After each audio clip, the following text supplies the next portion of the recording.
So please bear with us. Oh,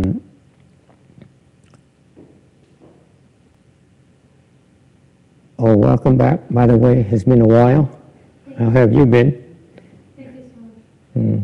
You look better. Yes? Got a promotion or something? A new boyfriend? No, I'm ready for the next retreat. The what? I'm ready for the next retreat. Here, The Chanchi? Yeah. You crazy? No, that's not normal. She came to us during a Chanchi, which is one of the most intensive meditation training program you ever find in the history of Buddhism. Really, I mean, it is one of the toughest. You will not find anything tougher than this. The Chanchi. Chan is Chan, of course. Chi is a 7, meaning that we torture you for about 7 days non-stop. And most people give up. They go crazy. And we also go crazy. So it's very, very tough. And it's a lot tougher. Actually, one of our students sent me a link to a Japanese monk who completed what is called one of the toughest training program in Japan by tradition. What they do is they walk every single day for 3 years. 3 years. This is based on the samurai tradition, if you will. So they walk. So they walk increasingly. Every day they walk for so long, and then they increase it every single day until they peak out at something like 50 miles a day by foot, mind you. Okay, no roller skates. This is the walk in the wilderness, in the mountains. This is very Japanese. And and the interesting thing about this program is that they increase the daily walk by distance. Okay, so eventually they get to around 52 miles a day. I don't know how they do it. 52 miles a day, meaning that the guy would get up around midnight, eat something, and then he started walking. He would start walking all day. Okay, because you know why? What's the incentive of walking 52 miles a day, of making the quota 52 miles a day? What's the matter? You forgot to take your heart pills?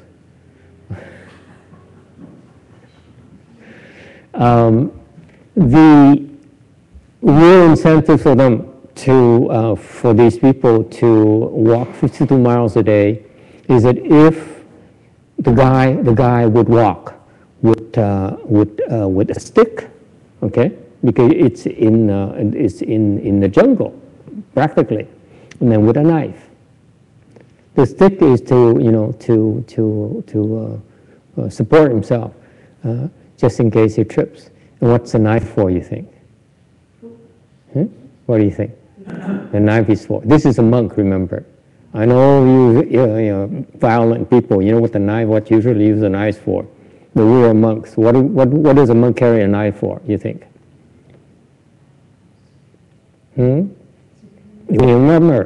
Also remember, he ate already at midnight. So he doesn't need to kill anything. Security? Okay. It's a knife, not a samurai sword or Buddha.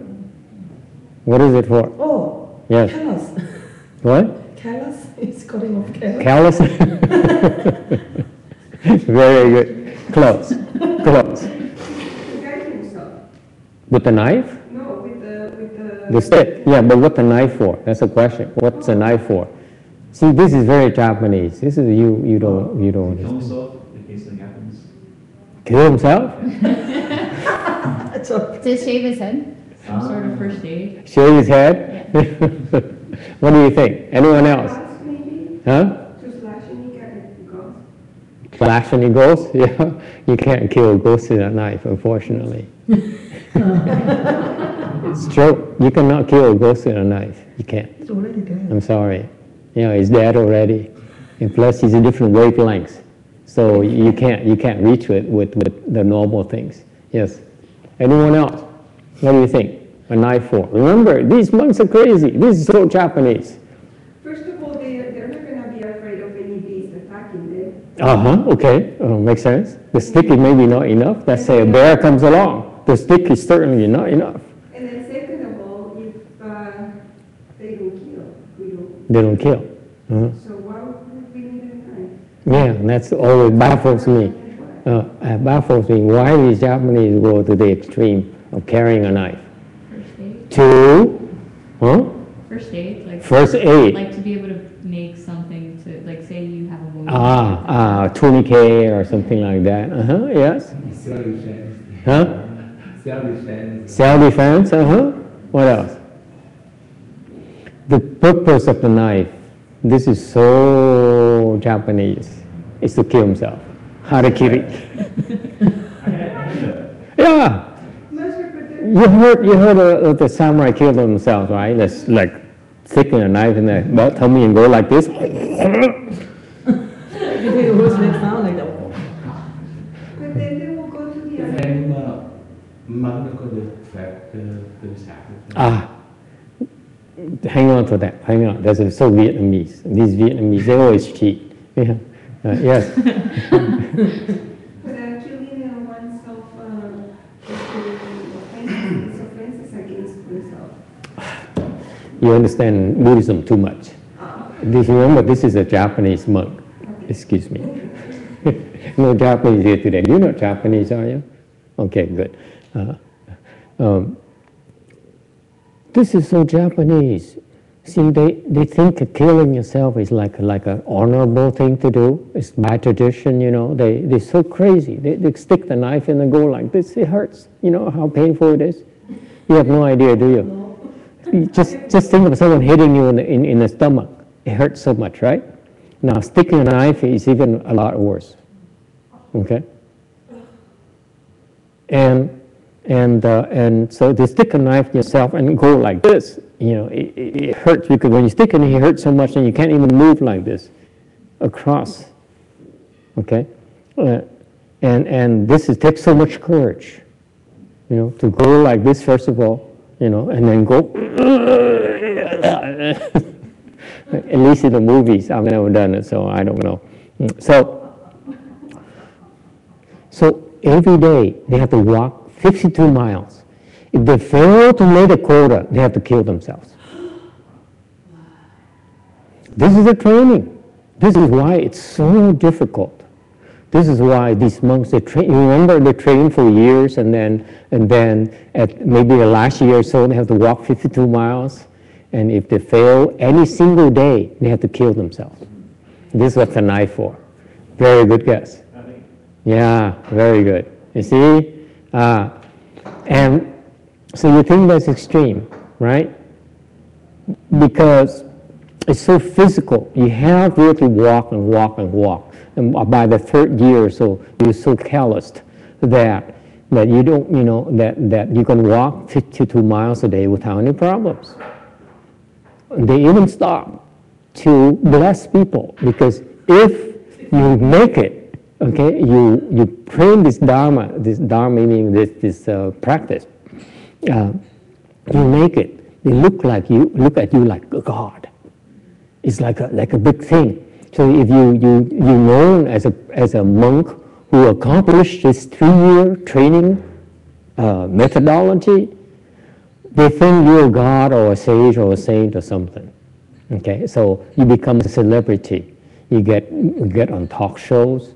They interview you, and they stop you on the street and say, "Oh, you're that monk! I see your picture. So you know, please bless me." So he would have stopped and blessed people. Do you see? 52 miles a day. He did it 3 times. I mean, 2 times. Excuse me, 2 times already. To do it once is like impossible. Okay, and to do it twice, and he passed away. His disciple did it once as well. So that in Japan is the most difficult training you can do. Traditional, okay? But you know, our Chanchi is even worse. Why? Because she will tell you, what do you do during a Chanchi? Sit there and do nothing. It's much harder, trust me. To walk and see the scenery and look around and stop, talk to people and you know, chase after a squirrel and a wild boar and something like that. At least when you're bored, you can run after, you know. You can run, you can go, you slow down, you go faster, you talk to people and so on, right? And you chant, you sing. If you sit in Chanchi, you sing, we beat you up. And if you move, you know, in some places, you move, we beat you up as well. All right? And if you pass out, we just watch you until you die. We don't even help you, okay? We don't call the ambulance, nothing. So when you close the door in the Chanchi, that's it. You're done. You have no choice. So anyway, so this young lady here came to Chanchi and she was bored out of her mind, and that's the one thing you go crazy. Meditation. If you practice meditation to the extreme, it's very, very difficult. Okay, and the Chanchi is a culmination of all that. The only one thing that's much more difficult in Buddhism. That is, you do it all year round. Chanchi is only for 7 days, for 2 weeks, for 3 weeks. Then the extreme of that is that you do it all year round, non-stop, until you become enlightened. Anyway, so the two comments in Vietnamese and English is that to kill yourself like that is improper. That's correct. Monks, in particular Buddhists, in particular monks, are not supposed to kill themselves, not to hurt anyone, including themselves. So that process of being prepared to kill yourself is the wrong practice as far as monks are concerned. So for us, pure Chan practitioners, we don't do that. Okay. That's why, but it's more of a, if you think about it, the 3-year training there is very mentally grueling. It's not physical. In the end, it's your mind. It is so efficient that it can withstand the physical discomfort, that nothing bothers it anymore. So that's the very, very, very powerful form of training of the mind. Okay, meditation is a training of the mind. If you meditate, the people who are more skilled will become stronger mentally. That's the purpose. Okay. You're so strong that what happens? That you naturally even keeled. Nothing can ruffle you. Okay? So it is a process of building your mental strength. And your mental strength comes with, along with it comes the concentration power. You're able to put your mind, focus your mind on one task at hand. Okay? And if you get to the more advanced levels, why would we spend 3 years so practicing like that? If you do Chanchi for 3 years, you get a lot more out of it. You accomplish so much more.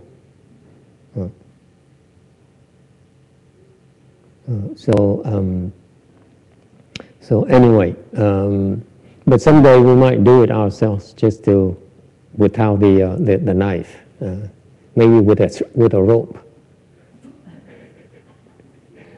There are plenty of trees you can hang yourself on.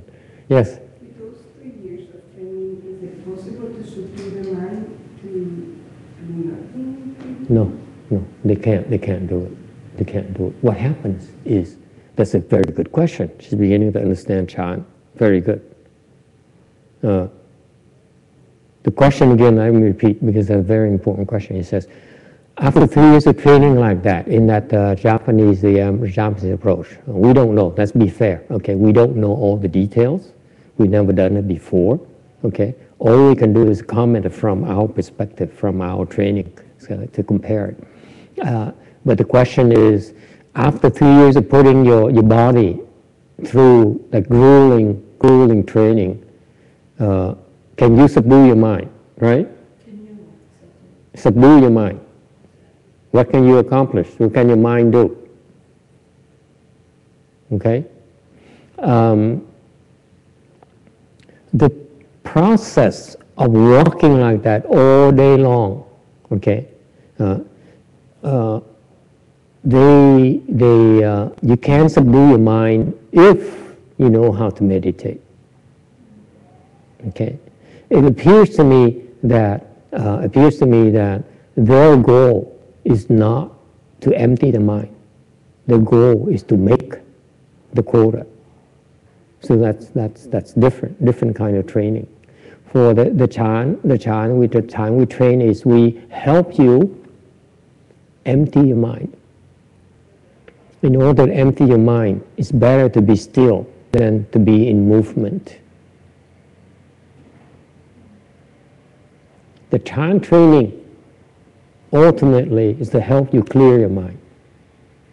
Okay? You clear your mind by a natural process of what? Non-movement.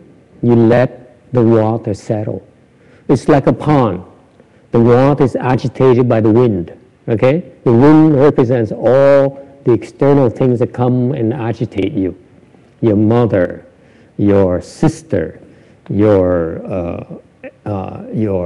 co-workers, they come and exert their own influence on you, okay? And or a noise from a dog barking next door. All those are external forces will agitate the surface of the water. Those are the wind. They call it the wind of your mind. Okay, so what happens is that if you let the pond water sit there long enough, it will settle, because the wind cannot blow forever. It's a natural process, okay, where the mind settles because you don't agitate it. You don't act, it's not normal agitation. Okay, so that's why in the Chan training, what we do is we sit there, and what happens when you sit there? Your mind goes berserk, right? It says, I don't like it. Okay, I can't take this. This is nonsense. Okay, and so the mind agitates itself. So you learn to not listen to it. Okay. And if you sit there long enough, naturally, you get bored yourself. You stop complaining yourself. Okay? Yeah, that's why it takes time. Naturally, it's a natural process. You sit there and not move. Naturally, your mind will settle down. That's all there is to it. Okay? So you see, in terms of calming your mind, and experience the peace, and the calmness. Sitting meditation is the most effective form of practice, more so than walking. Okay, when we do walking meditation, the way we train walking meditation is also different.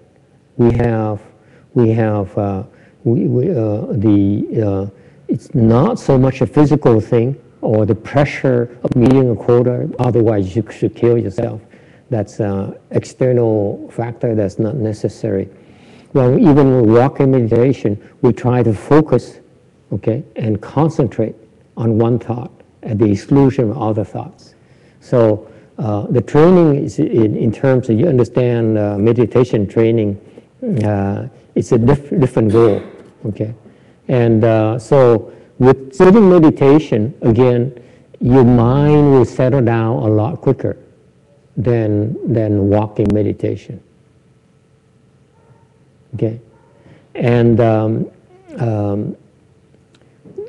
to me, finally, Anna, to answer Anna's question, would you be able to subdue your mind? No, you won't. The way they do it, the way they're doing it in the way that the article describes it, I don't see it. If this guy accomplished that, did it twice, okay, and he still behaves like a celebrity and makes a big deal out of it, then he haven't subdued his mind yet. He's still seeking fame and recognition. Okay? That means he hasn't understood yet the purpose of the 3-year training program. Yes? Well, about seeking fame and recognition, I'm going to skip a little bit into one afterwards with this question. I am from a very traditional town in Mexico. Yeah. Where it's about 500 years old, more than 500 years old, which you can imagine the evangelization took a strong place in there. Yeah, it's even older in this country. Yes. Yes. And the Dalai Lama came back, and I see all of a sudden, all of these monsignors sitting with him, guiding him to the church, visiting all the places. I know that that's something that Buddhism doesn't reject and discriminates in anybody. But he's ready for a trip to another country, which is here, and he's coming here. And I saw all the revenues lately. Is this something that he is doing it for because he doesn't have a place anymore, that he gets to sit down and meditate and just help people from there, or he's doing it in a sense of trying to help other people in other parts of the world? I don't understand. What is the thing? Now you sound just like me, like if it's coming so deep from a tummy that no one can hear it. Well, I was seeing that the Dalai Lama went to visit this town. Oh, that town, the Dalai Lama. Okay. Mm-hmm. Okay. But I don't see what is he doing it, or if he's meditating still, or he doesn't. Oh, he does. The Dalai Lama, for him, by the way, the Dalai Lama, for him to have that kind of schedule, to meet so many people every day, is very draining. People will drain you. When you meet a lot of people, you're drained. Because he's usually doing all of these things, constantly traveling and doing talks. Traveling is tiring, and then you meet with people, they drain you. You know why? Meeting people will drain you. Yes. I also noticed when I meditate and when I finish and go back into treasures, Yes. like I meet a lot of people, it's so much scattered thoughts. Yeah. It's just driving me crazy, like it's in like different person. Yeah, they're chaotic. First of all. People are thinking so much. It's the mental energy, all these thoughts that you don't see it, but those thoughts actually agitate. There's a wavelengths. Thoughts are wavelengths. Yeah. So they actually are traveling and they agitate you. So he's a strong Especially negative thoughts. Have you remember when you meet with people who are, let's say, depressed, upset, unhappy, bitchy, excuse me. Okay? Right? That's a good one. Those people who complain a lot, who has a scowl on the face. You spend time with them, you realize it's very unpleasant, right? Why? Because they drain you. So negative thoughts drain others. They're very draining. And so when I see such people, I say, excuse me, talk to my assistant. He's traveling all this time, like on the Japanese morning, but it's just traveling constantly, and so that's why I The Dalai Lama, or I'll say the Dalai Lama or the Japanese monk. Dalai Lama? Oh, he's different. The Dalai Lama level is much higher than that monk, the Japanese monk. Okay, so it's no comparison. Dalai Lama understands now how to the Dalai Lama meditation skills are pretty good. So he understands how to pace himself. You don't yet. Okay, so even though he meets with negative people who will drain him, he can recharge himself very quickly. You can't yet. That's why I avoid negative people. People who are negative, so don't hang around them. They're bad news. Okay. In particular, by the way, it's a tip for you: the people who are not mentally stable, get away from them. It's not good for you. Trust me. It's very dangerous. Okay. Okay. Now, yeah, this is just a common sense. You know, don't use this. It's not something you can handle yourself. You can't. Trust me. Even I can't. I see people coming here and say, "Master, I'm so depressed." Oh, excuse me. And I have a Facebook page, and people would send me, so often, and they send me, say, "Master, I'm so depressed. Please help me out." Master, I don't feel good today. Master, I'm so afflicted. And all those people, I just ignore them. I say, can we talk about something pleasant for a change? Okay? So the reason that when you meet with people, they drain you, especially when you meditate, you realize they drain you. Why? Because it's very simple physics. You put two glasses of water next to each other, one high level, one lower level. If you connect them together, what happens? They even out. They drain you. They drain you. And guess what? Let's see, you meet one person, they drain you to down here, right? You meet another person, they drain you. Another person, they drain you. Another person, they drain you. Because you can't defend yourself yet. The Dalai Lama, you can't drain him. He says, I don't like you, forget it. You can't drain him. It's still the same. Okay? But every now and then, because he chooses to be drained to help others. See, the people who understand meditation, okay, they allow themselves to be drained, so that you escape. You escape your affliction. This is why when you meditate, you go home, and your husband says, I have such a bad day. What are you going to do? You say, bye honey, I need to go to see a movie. Can you do that? So you have to allow him to drain you, because it will bring him up. When you're children, especially when you have children, and this is what I find the most scary thing. And yet, I don't know why you parents are not scared. Okay, when you have children and your child comes over and says, "Oh, Dad, I like to see you," that's why she drains the heck out of you. Okay, or I see this all the time. I know it's kind of cruel towards children. I don't like children, by the way, for the record, in case you wonder. I see this too often. I see children running around and playing with their friends, right? I have Janice has a boy, 7-year-old boy. When other boys come to the temple, they oh hi, and they start playing together and joke and run around. And then what happens? This happens so often. They get tired. What do? You parents give them some candies, right? Something to drink, ice cream, right? To give them more energy, to more calories, and they keep on running. And then they run again. And guess what? After a while, what do? Mom, I'm so tired. And they come and hug you.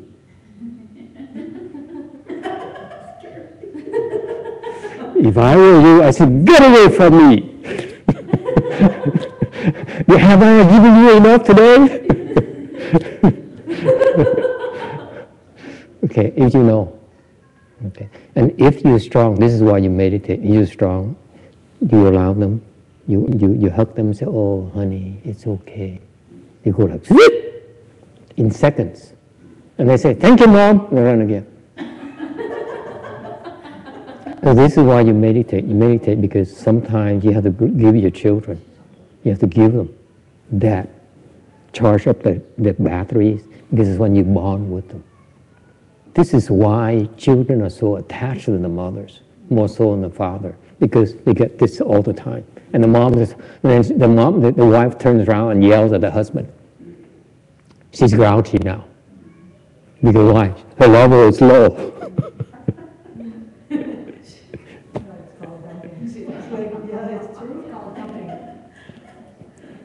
Now the truth comes out. This is Anna's life story. Yeah. Her children drains her and she yells at the husband. Not all the time. Yeah, I know. Yes. My friend was telling this girl, "Oh, don't be sad." And she was saying, "Yeah, my dad is sick and he's gonna die and that." And my friend said, "Oh," and I'm so sad. And my friend, don't be sad." And I told her, no, let's say, it's okay to be sad. And then she just got up and like happy. Yeah. And I was like, I told her, it's okay to be sad. And I guess she stopped being sad. I don't know. Because you gave her already with that one statement. So she drained me, or she didn't drain me? You gave her. You know, but the thing about it is that yet you're strong enough to give her enough. Oh, I was just strong to give it to her. Yeah. When you have a lot, it's okay to give. You need to give, by the way. Why do you meditate? You meditate so that you're stronger. You're charged up. Then you can use it. Put it to a good cause. There's nothing wrong with giving. Yeah, and I was like, she got happy.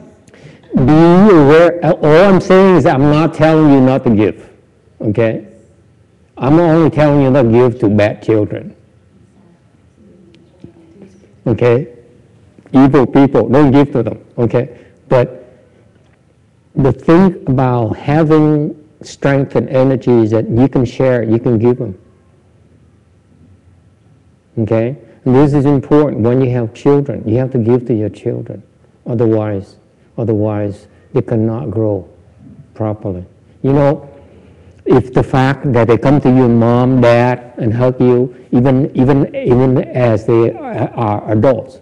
Remember, in this country, we come and hi, dad, and so on, and hi, mom, or the French, you go, okay? Okay? So all those things are gifts of energy. If you're aware of that, then it's a voluntary gift. Okay? And you can help people tremendously, especially to your children, because they need it for their self-confidence. They need to know there's a place where they're safe, they can come back and recharge at will, and the mom doesn't even realize it, and they say, and that's why they keep on coming back and coming back. Okay? Yes? If you train for long enough, can you adjust how much you give? Absolutely. Right now, it's like I feel I just How almost quickly took the supercharger, like the Dalai Lama. He sees you, says, no. Like this gentleman, he says, it's okay to be sad, okay? Because he's strong. And that friend of that woman, the girl there is pretty weak. So his strength is that he gave her and he charged her up so quickly and she left happy. That's why. It's very quick. Okay? So the stronger you are mentally, the quicker you can charge them up. Okay? 240 volts is 120. And then you go to 360 and so on and so on. The more skills you have. It's instantaneous. Let me tell you a story. When I was a novice monk, I was at my prior place of practice. There's an old monk, old Cambodian monk, who is first stage arhat, which is very, very high. First stage arhat is that when we talk about samadhi level, it's indicator of the size of your tank. The higher level people have a bigger tank. Remember, this level here is only a tank, the size of your tank. The bigger your tank, the more people you can help. Okay, this is why we meditate in Buddhism. Buddhist monks usually are trained to meditate properly because it makes the tank bigger so that they can help more people. Okay? Because as soon as we open the door here for you to come on Saturdays, trust me, Shana, I don't like it. It's a drain. No two ways about it. Okay? Because all you do all day long is scatter yourself and you dissipate your energy. You come here, your level is this low. What can we do? You come here and sit in the same room, what can we do? You naturally will raise your level. This is why you come to the temple, by the way. You meditate by yourself. It's not as quick. Okay? We'll hug someone strong or healthy, then it's much quicker. This is why, by the way, for you men, be careful, and you monks don't have to worry about that, hopefully. When women cuddle you, that's why you're in big trouble. Or the other way around. When your boyfriend is tired, and he says, "Oh, honey," and you say, "Hi, honey, how are you?" He says, "Oh, I don't know, today, my boss, I had such a bad day, I'm not feeling well. So, honey, here's a glass of wine." And it's not a glass of wine. It's your sympathy that he's living off. It's okay to be sad. The sympathetic energy is a charge.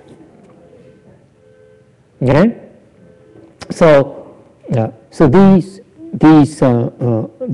first stage arhat is a big tank. Trust me.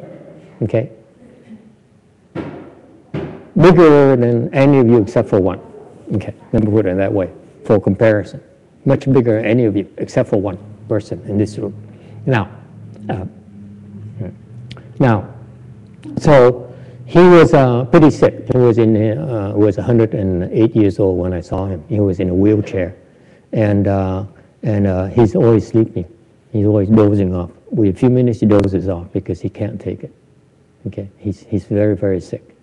So one day we walk him over to the Buddha Hall from the guest house, which is quarter mile away. We're walking over a wheelchair to the Buddha Hall because he's invited to give instructions, talk on how to meditate to our temple, big temple of 200 people practicing together.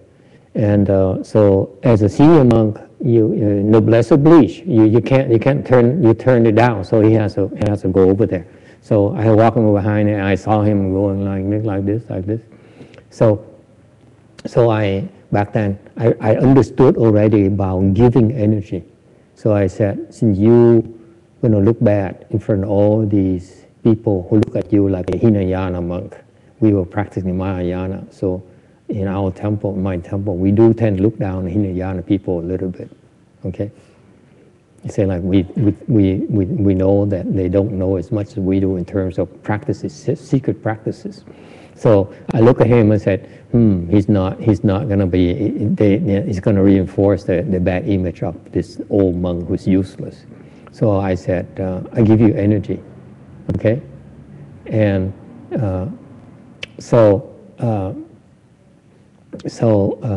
immediately he perked up. Just a thought.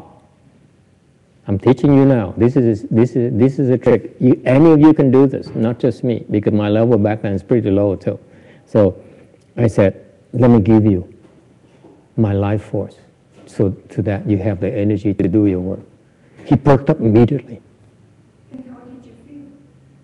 I feel drained. But to me, I was very, very honored because I have the chance to offer up to him something, my life force. And he took it. And you know what? You know what? He was able to perform for about 10 minutes. That's all I was worth. That's all I could do for it. I was so drained. Right? And I said, that's all I got? So it tells you because it's a lot of people, so you need to get drained by a lot of people very quickly. Okay? And you know what? He knew it right away. He knew I gave it to him. He accepted it. And afterwards, there are times, all the time, because I was assistant to his attendant. Okay? I was low level, so I don't get to be an attendant to him. I had only assistant to his attendant. And so later on, I saw him again, and he was also drained like that. So when I wanted to give him my life energy again, give him strength again, he refused. He wouldn't take it. So the point here is that you can give, and the other people have to be willing to take it for the transaction to happen. If they stop right here, the plug, the pipe, it's not going to come through. Yes?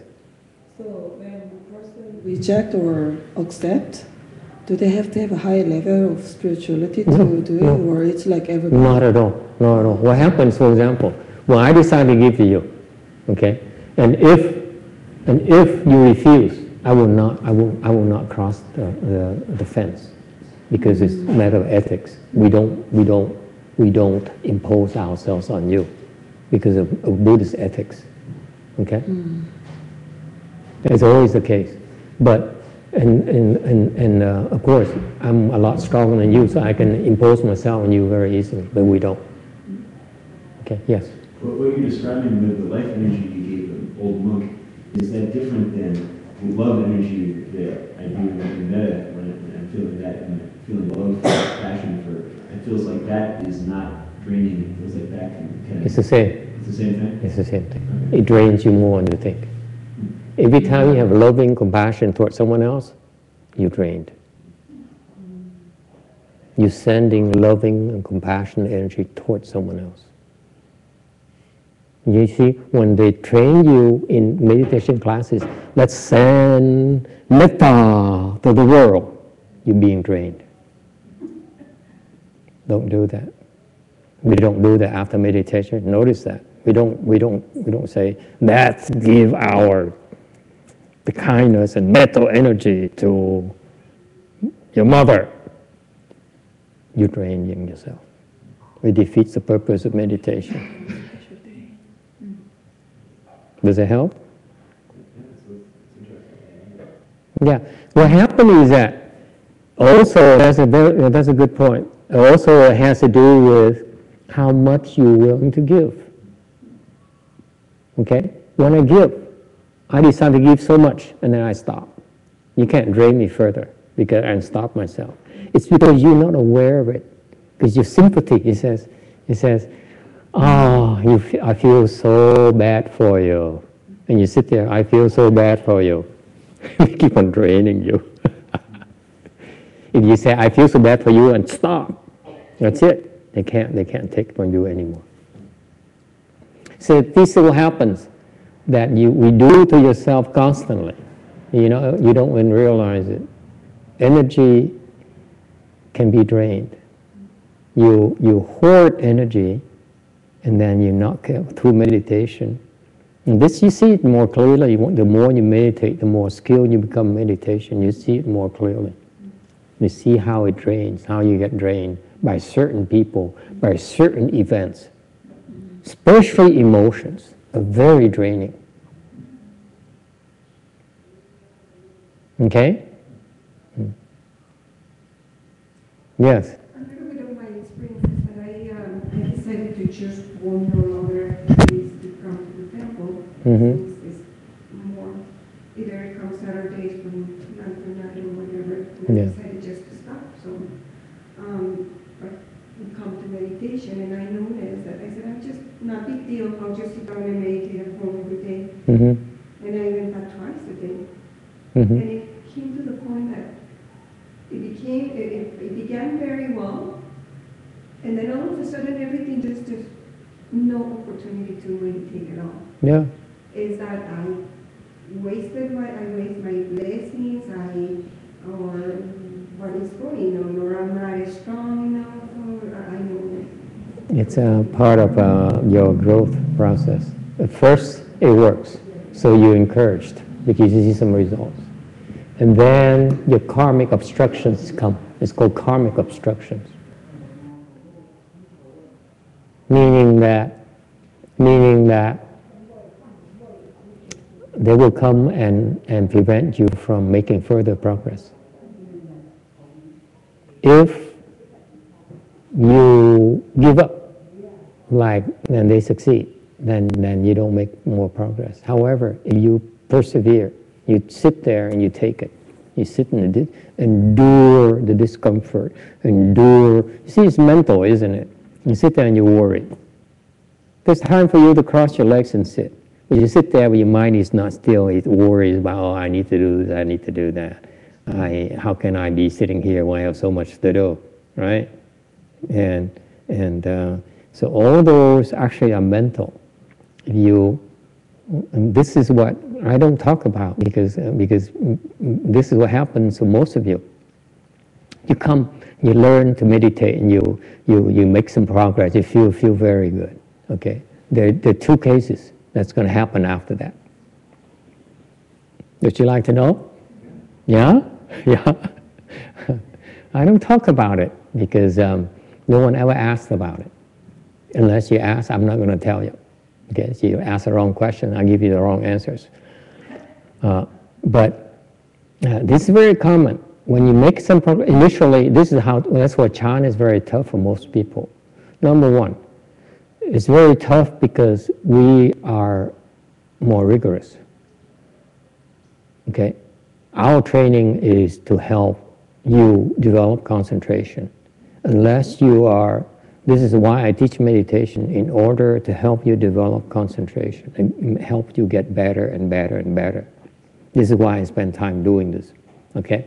So I'm not like a typical teacher where I teach you because I need you to come to the temple and fill up the temple and tell your friends to come to the temple. No, I teach you because I'm trying to help you improve your concentration, okay? And so it's more demanding of a program, of a training. So it's not for everyone. I realize that. So when I teach, that's why I spend my time for. If I allow myself to be trained by you, it has to be for a purpose that's worth my time. Okay. Right now, in the future, my students will teach at the beginners class and intermediate class and advanced classes because they need to build a reputation. I don't. Okay. Now, I will train them how to do that. But so we are more demanding. My class is more demanding because I have a higher goal than most meditation teachers. Number one, if you even pass that first test and you make progress very quickly, you follow instruction. The instruction will help you progress very, very quickly. Build up your tank very quickly, a lot quicker than most people, most other teachers. I'm not bragging, okay? And then the next test is that what she's talking about. She got to this point already. The point where you were making progress, you do so well, all of a sudden, all hell breaks loose. Everything goes wrong. Yeah. You don't enjoy it anymore. Okay? And that's a good test. Because here's what happens usually. For most people without a proper foundation from us, you make progress, you progress very quickly, and you hit the point called third Dhyana, where it's so blissful, it feels so good, and they all get stuck. Every time they sit, they enjoy it. That bliss, it's called bliss, by the way, it's not happiness. It's mental, it's spiritual. It's a kind of calm and peace and, quote, happiness that you don't normally experience except in meditation. It's very addictive. Okay? And people like these monks, most typical monks and nuns are stuck at that level. It doesn't matter how long they practice, because they were never prepared properly to go beyond it. So that's the first scenario. You make progress, you enjoy meditation, you believe meditation, you get a lot out of meditation. Why? Because you look forward to it every single time you meditate. You experience that blissful thing you have. You feel good, don't you? Huh? You used to, right? And people, because it's so pleasant, Shana, as compared to the ickiness you experience when you're not meditating. Hang on. That normally it's an escape for you. You look forward to it. You go to work and you come back and say, oh my God, I had such a bad day. You cross your legs, you meditate, you feel good. That's why it becomes addictive. You say, I look forward to this. You know, at least I have something, I have a shelter, I have a Zen garden, you will, where I go there and enjoy myself. And it's something that's very personal. The ultimate enjoyment, really, trust me. It's so pleasant, it feels so good, okay?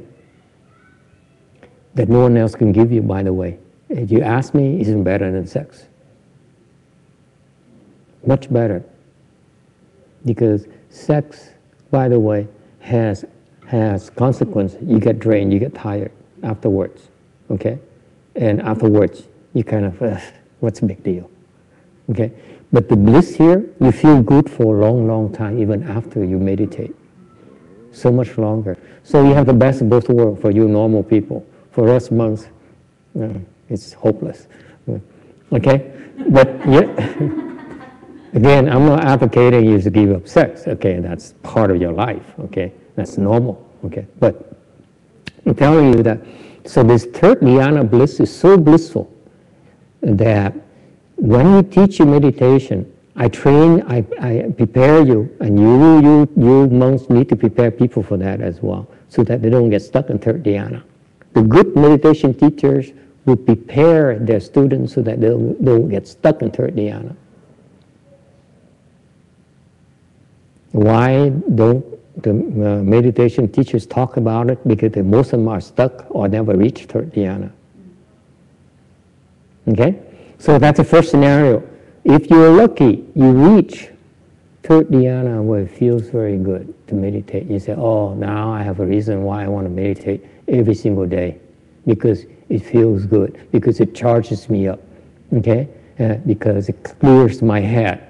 Okay? It makes me happy. Okay? That's why people meditate. Trust me, people are not stupid. I've been teaching meditation too long, for 8 years now. I know people meditate because I know people feel good. So I help them get there quicker by giving them shortcuts, by like sitting full lotus and stuff like that. Those are shortcuts to help you get there quicker. Okay? Now, the first scenario is that you get there, third dhyana, you get stuck because you feel so good. Okay? The other scenario is you get there and then you have all kinds of problems, if you're more blessed. I prepare you to have all kinds of problems, not to get stuck. Okay? We train them so that when they get there, if they're sincere, they come to us and say, I have a problem.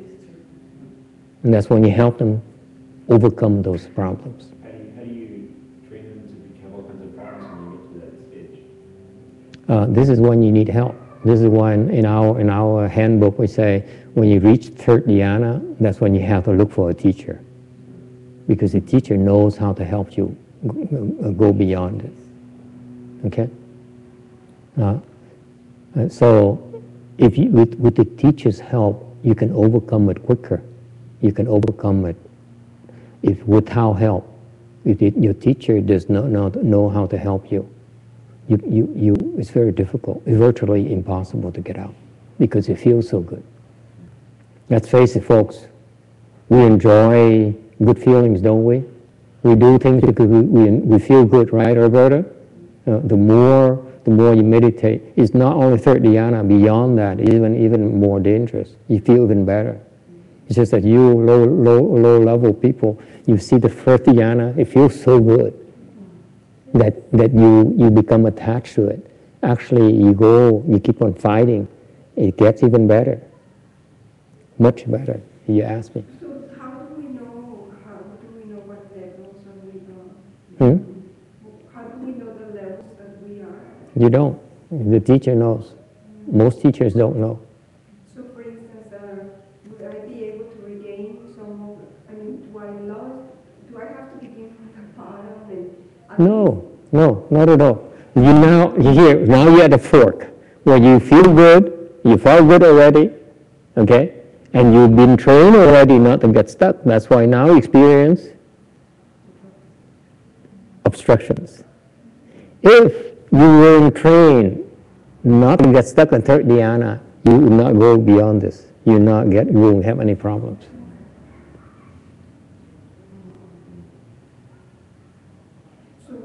Remember, Roberta? It felt good, and then it started going backwards, like regressing. How often did it happen, Roberta? Because you keep on progressing. So there's a lot of regression. Could be a lot of regression. It's not regression. It appears like regression, but it's not regression. It's like this, you're up here. Now the problem is bigger. Now it's more complicated. So like you're hitting on the ceiling that you're going through. Yeah, you have to exert more effort. Yeah. Just sit there, and the rule of thumb for you people who want to get a free lesson today, to go beyond it, sit there and bear it. That's all you have to do. And that's what I had to tell her. She comes to me and says, "Oh, I feel so good. I feel good." I said, "Yeah." And then a week later, she said, "No, I feel so bad. I feel so bad." That's how quickly she was regressing. Remember Roberta in Lakewood? He says, "I cannot believe it. Now my ankle is hurting. Now my knee is hurting. My hip is hurting." Here's a tip. If you don't meditate and you have physical problems, it's not good. If you meditate and you have problems, like the ankle hurts or like whatever hurts, okay, it's a good thing. That's a rule of thumb. If you not meditate and you are sick, it's not a good thing. You're dying. If you meditate and you get all kinds of problems, actually you're healing yourself. That's the rule of thumb. You see, that's why when I teach you, I help you improve your skills, because as you improve, you have problems like that. Actually, it tells me you're improving and you are healing yourself. Okay? It gets better and better. And then you break through that, it feels blissful. Okay? And you don't get stuck to this, you keep on progressing. You have more problems and feel blissful. More problems, feel blissful. That's how it works. And I noticed that the problems, or the perception of problems are stronger than the ones. Oh yeah, it gets harder. More challenging than the way. It's called karmic obstruction, because karma meaning what you're doing now is a bigger thing, a higher climb, a harder climb, so it's much harder. You need to exert more effort, because like a pumping iron, you push yourself even more and you break through. That's all there is to it. Now you don't need teachers anymore. Master, Yes. do you recommend do meditation with mantras or music? No? I normally don't advise you use mantras, because starting out, because it's not a good thing. No. Especially the way Tibetan teach mantras is not a good thing, because when you practice mantras, I started teaching mantras on Saturday night, because I would wait. I've been teaching meditation for about 8 years now, It's only this year I started teaching mantras because it's very tricky.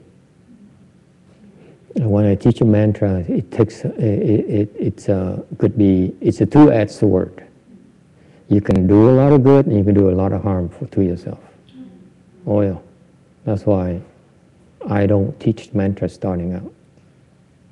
Yes. The chanting antibodies, okay? Yeah, chanting antibodies is very safe. It's a very good thing.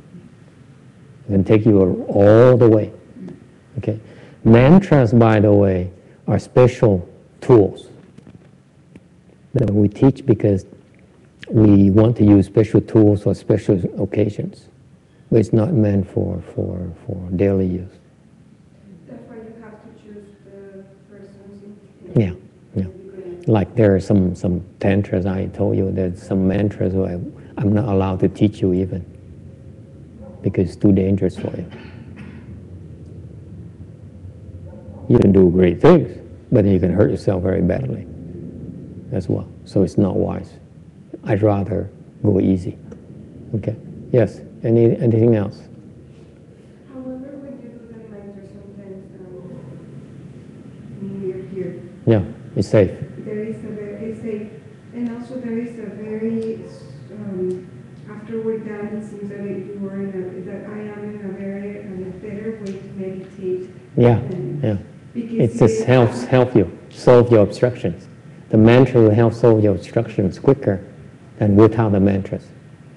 You see, one of the secret my teacher said that Venerable YongHua, my Chinese late teacher, is that you meditate. If you know how to use mantras, you can meditate faster, quicker. Okay. So that's why these mantra sessions are very, very helpful. Okay, if you use it properly. The thing is, you don't realize that when you recite mantras, okay, you're agitating others, and they get pissed off. And so when you recite it in a group like we do like this, they don't dare come and because of me, because of the person in charge. I'm providing what they call, in Shranga mantra, they call it the canopy, the white canopy. Mm-hmm. Under the canopy, they can't come in. That's why it's called white canopy. Mm-hmm. It's the Buddha's protection.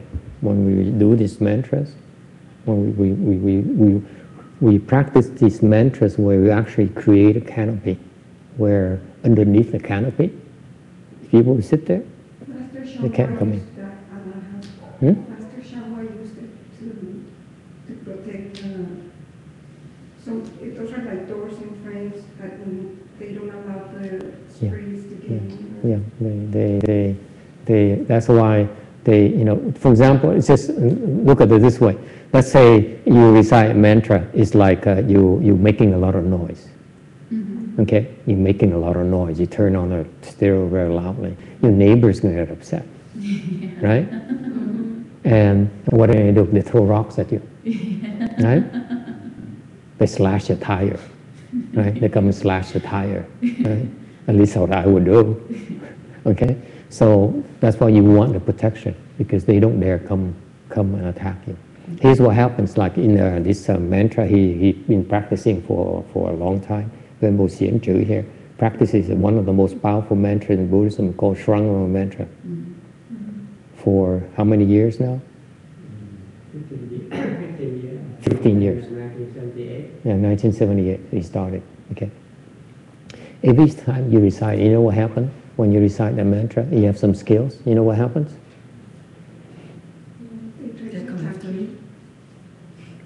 The heavenly demons' palace, the demons up there in the skies, there's some demon in the skies living in palaces. You don't know that. Just trust me. They're up there. Okay? Don't think that you know everything. There's lots of things you don't know about. The demons live in a heavenly palace up there. Even these monks, these Hinayana monks, they don't even know that. The heavenly demons live in their palaces up there, suspended in the sky. Okay? When you recite this mantra, when he recites the mantra, guess what happens in their palaces? It shakes. It shakes. if his skills are at his level right now, every time you recite the mantra in the morning, what we do, the heaven it shakes up there. It's like an earthquake for them. Okay? Just remember how much you hate earthquakes here. The same thing up there. And guess what? They take a look and say, oh my God, here he goes again. So he knows you right away.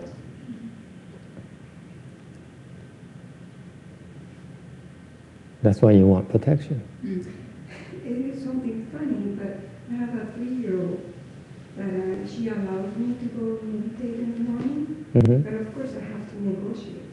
Yeah. I have to have, okay, what's your favorite, and check if the appropriate. It's not negotiate. We call it bribery in this country. Well, I don't know what you call it in Mexico, but it's bribery, okay? I have to see if the suitable program for her, the TV, so she will allow me 1 hour, which is probably I'm doing something bad.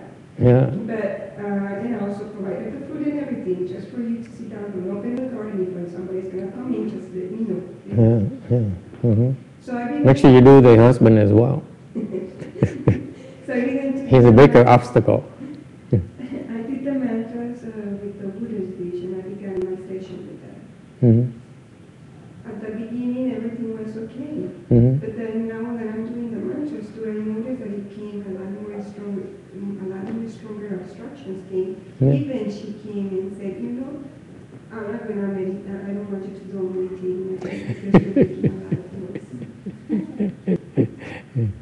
So it is just like that was my only time that I would have that. That's why we don't give you a knife, because in some cases it's the demon that was talking through your daughter.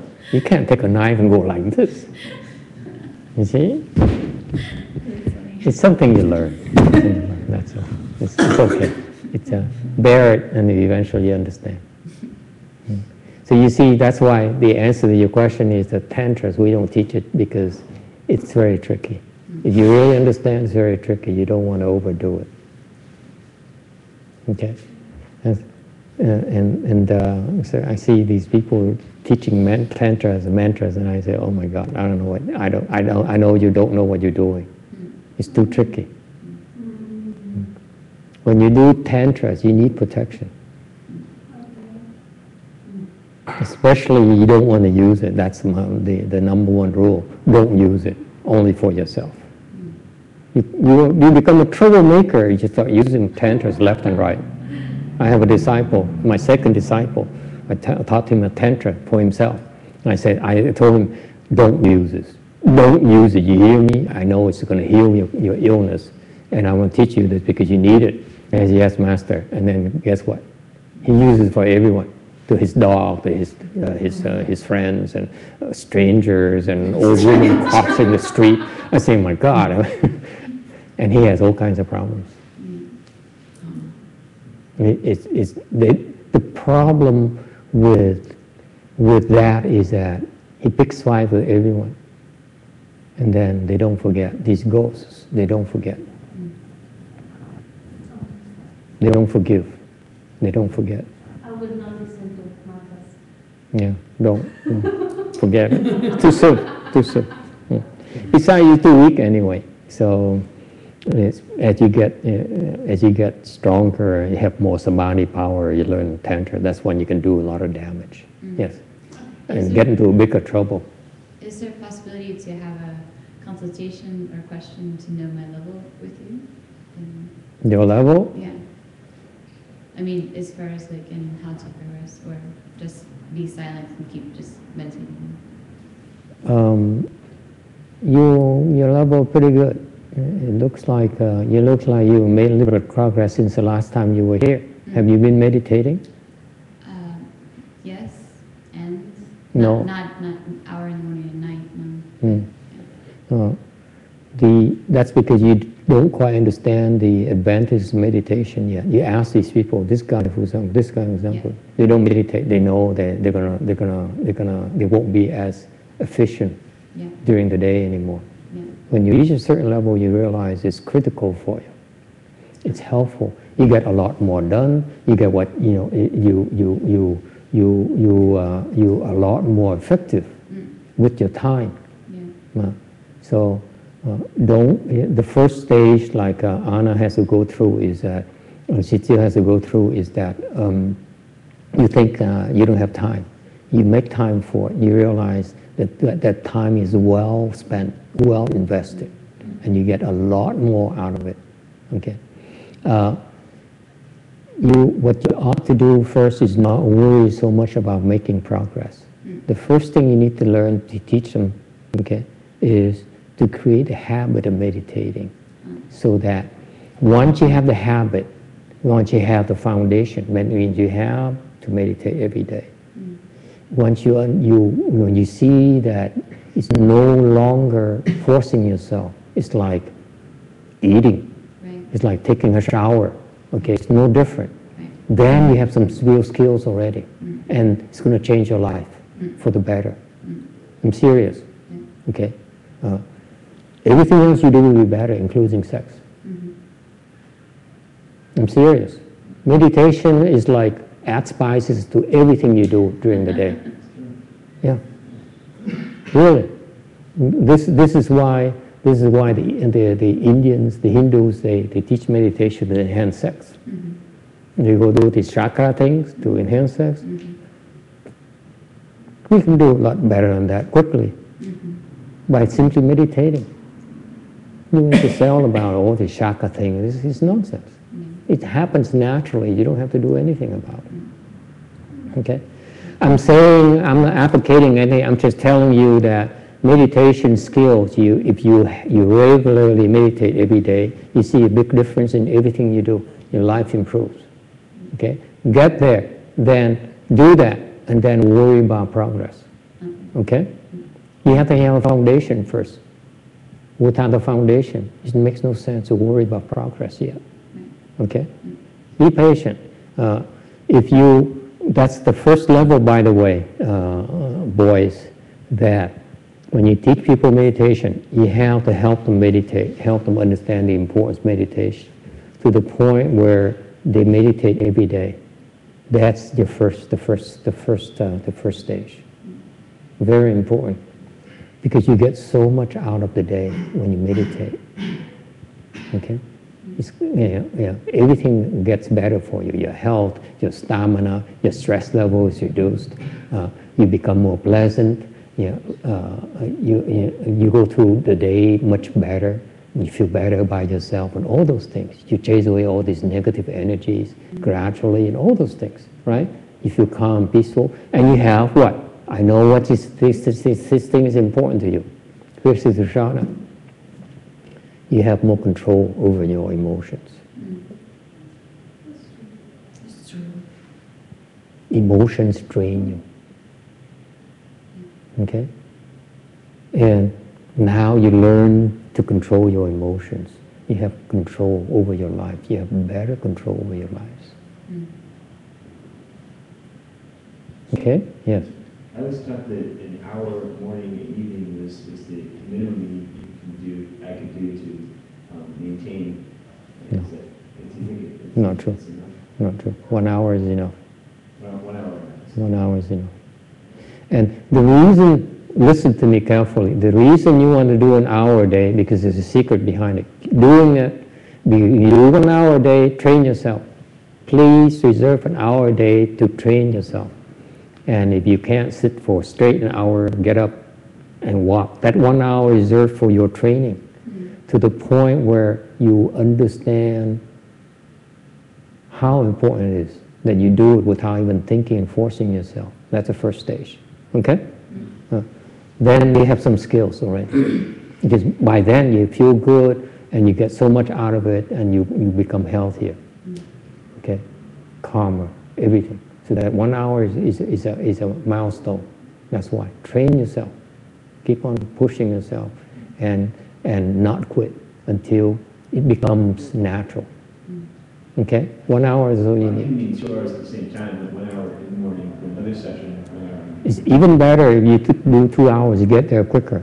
What I'm saying, yeah, but for your regular maintenance, like you eat 3 meals a day, I would do 1 hour meditation a day. It's the same exact thing. If you want your spiritual, emotional, and food. You need to do that. Your life will be balanced, by the way. If you don't meditate, your life gets out of balance very quickly. And you have no way to control once you lose balance. It only deteriorates, trust me. Yes. And it slows down your aging process too, by the way. The best time is 5 to 7 in the morning? It doesn't matter. Just create a habit. The most important thing is the habit. Some people are like morning people, some people are afternoon. I'm an afternoon person. I used to be an afternoon person. Until you break through, then it's no more morning and afternoon. Okay? And some people, it just doesn't matter. So, all right? Does it help? Yeah. Do we smell food? Okay. Let's go have lunch. Thank you.